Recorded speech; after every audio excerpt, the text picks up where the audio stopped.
Hello traders. तो चलिए कल के ट्रेडिंग सेशन के लिए बैंक निफ्टी के चार्ट को देख लेते हैं। आज बैंक निफ्टी ने ज़्यादा कुछ खास मोमेंटम दिया नहीं, फ्लैट खुल के इसने अप डाउन करके पूरा दिन वेस्ट कर दिया और एंड के मोमेंटम में ये एक सेलिंग का यहाँ पे इसने मोमेंटम दिखाया है। ऐसे में अगर थोड़ा सा हम चार्ट में पीछे जाएं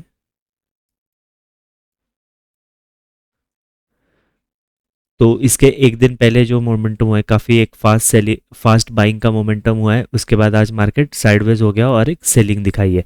तो ऐसे में हमने पिछले एनालिसिस में डिस्कस किया था, ये नीचे जो भी बायर है वो अच्छे प्रॉफिट में और कोई स्मार्ट बायर है, आसपास ये जो भी बायर है ये भी अच्छे प्रॉफिट में बैठे होंगे। बट आज मार्केट ने साइडवेज होने के बाद मे बी ये प्रॉफिट बुक करके गए होंगे, या फिर अगर नहीं भी गए होंगे तो ये जो सेलिंग के मोमेंटम है हुआ है इसमें ये बायर्स तो आसपास के निकल गए होंगे। यहाँ पे जो भी बायर आया होगा, यहाँ पे बायर आया होगा, सब यहाँ पे निकल गए होंगे। तो बचे ये नीचे के बायर्स, यहाँ पे 57,500 के ब्रेकआउट के बाद जो भी बायर आए वो भी अच्छे प्रॉफिट में, तो यही बायर्स बचे। सो कल इन्हीं बायर्स के अकॉर्डिंग हम मोमेंटम प्लान करने का कोशिश करेंगे। तो देखा जाए तो यहाँ पे बायर्स है जो अभी भी वैलिड बैठे हुए, और पीछे चार्ट में यहाँ पे सेलर्स बैठे हुए रेजिस्टेंस के अकॉर्डिंग हमने जो मार्क किया है। सो देखा जाए तो अगर कल फिर से अगर गैप अप मिलता है तो हम बाइंग करेंगे, फ्लैट में भी हम यहाँ पे बाइंग ही करेंगे और गैप डाउन में भी हम बाइंग करेंगे। अगर गैप डाउन थोड़ा ज़्यादा हो जाता है, मार्क सपोर्ट के नीचे हो जाता है, तो यहाँ पे सेलिंग करना पड़ेगा, क्योंकि फिर यहाँ पे राउंड नंबर आ जाएगा पास। तो मार्केट मैग्नेट की तरह एक्ट करके इधर राउंड नंबर के पास जा सकता है, इसका ब्रेक डाउन करके नीचे भी जा सकता है।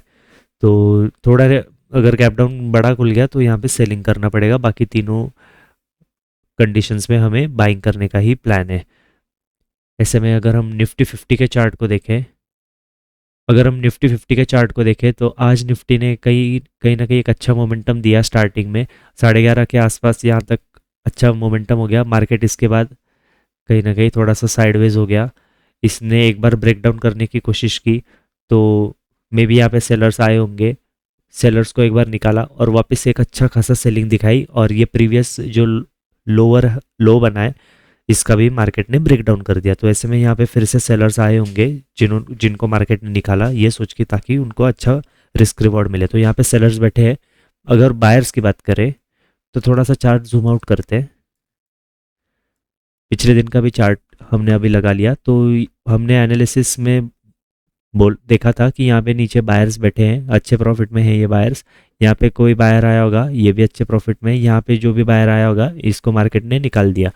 आज वापस यहाँ पे कोई बायर आया होगा, ये बायर अच्छे प्रॉफिट में बैठे हैं, अच्छा प्रॉफिट दिखा इनको। एक रिट्रेसमेंट के वक्त ये बायर कुछ निकल गए तो बच गए होंगे मे बी, उसके बाद उनको वापस प्रॉफिट दिखाया और मार्केट अच्छे खासे एक जो लास्ट का सेलिंग का मोमेंटम आया है इसमें भी ये निकल गए होंगे, तो आसपास फिर से बायर्स नहीं होंगे। और अगर कोई बायर बैठा भी होगा तो ये अपना SL 25,500 के आसपास इसके पहले नहीं देने वाला है। ऑलमोस्ट अगर देखा जाए तो 75 पॉइंट्स अभी तक बचे हैं, तो ये उसके पहले अपना एसएल नहीं देने वाले। तो अगर हमें कल फिर से गैप अप मिलता है तो बाइंग साइड के सेटअप में ही प्लान करने की कोशिश करेंगे, फ्लैट में बाइंग करेंगे और गैप डाउन में भी हम यहाँ पे बाइंग ही करेंगे। बैंक निफ्टी की तरह यहाँ पे अगर गैप डाउन बड़ा हो गया तो यहाँ पे फिर सेलिंग करना पड़ेगा, या फिर हम यहाँ पे कोई भी प्लान नहीं रखेंगे। ऐसे में सेंसेक्स के अगर हम चार्ट को देखें,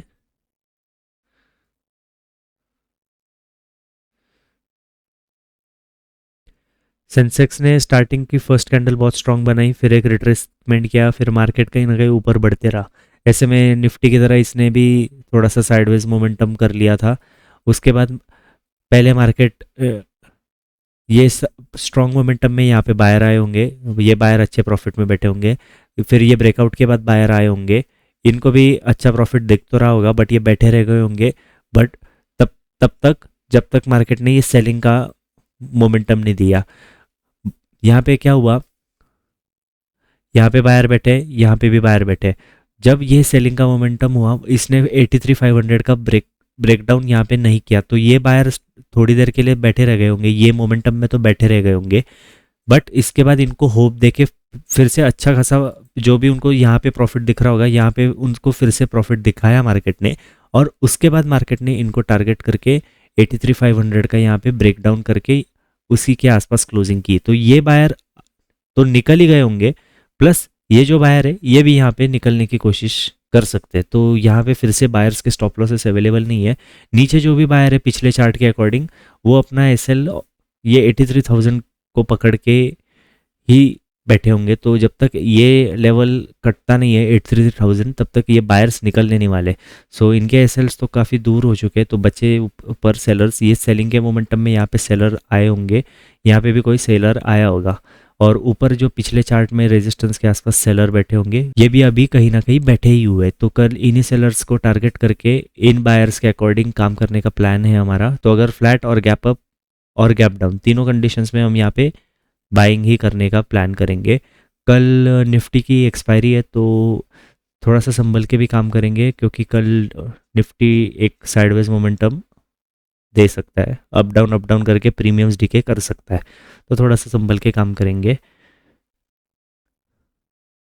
अगर सेम निफ्टी और निफ्टी जैसे हमने बात की, यहाँ पे अगर ये सपोर्ट के नीचे फिर से अगर मार्केट खुल गया तो यहाँ पे सेलिंग करना पड़ सकता है, क्योंकि फिर यहाँ पे ये नंबर आ जाएगा। तो मार्केट या तो ऊपर चलने लगा तो ये डेफिनेटली इसका ब्रेकडाउन कर देगा, और अगर ये नीचे यहाँ पे जाने लगा तो एक छोटा सा रिट्रेसमेंट करके ये नीचे चले जाने के ज़्यादा प्रोबेबिलिटी है। तो गैप डाउन ज़्यादा हो गया तो ये जो सेलर्स है ये तो अच्छे प्रॉफिट में आ जाएंगे, गैप डाउन की वजह से प्रॉफिट बुकिंग आएगी और फिर मार्केट नीचे चलने लगेगा, ऐसे कुछ हो सकता है। तो ट्रेडर्स मिलते हैं अगले ट्रेडिंग सेशन के वीडियो में। Thank you so much for watching.